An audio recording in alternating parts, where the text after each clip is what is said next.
Simon & Schuster Audio presents The Science of Happiness, 7 Lessons for Living Well, by Professor Bruce Hood. Read by Chris Harper.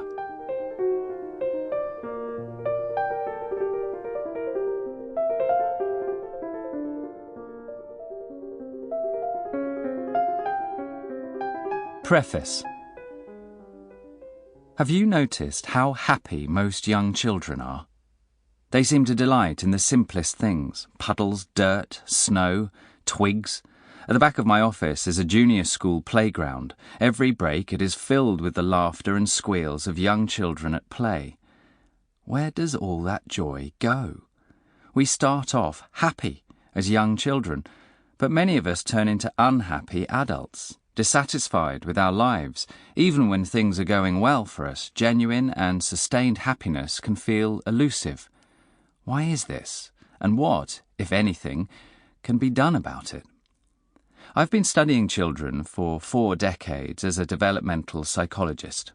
I am fascinated by the processes that take us from a helpless baby, dependent on others for survival, to an adult capable of painting the Sistine Chapel, composing symphonies, building spaceships, or waging war.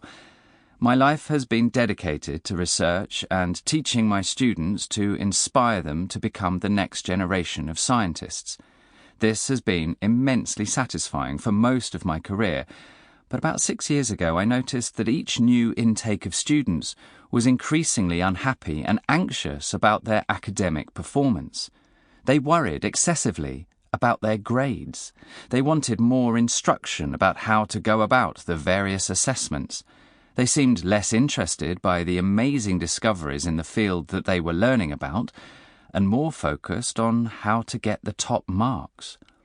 My joy and enthusiasm for teaching students had been undermined by a pragmatic, goal-directed approach that was accompanied by a rising tide of misery and unhappiness.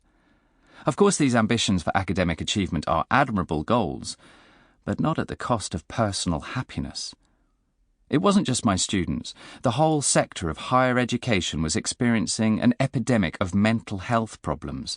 The transition to university has always been a challenging time. I know because I wrote about it in my first happiness research paper over 30 years ago. But things are much worse today. Students were overly preoccupied with their own poor mental health, and I had to do something about it. Sample complete. Ready to continue?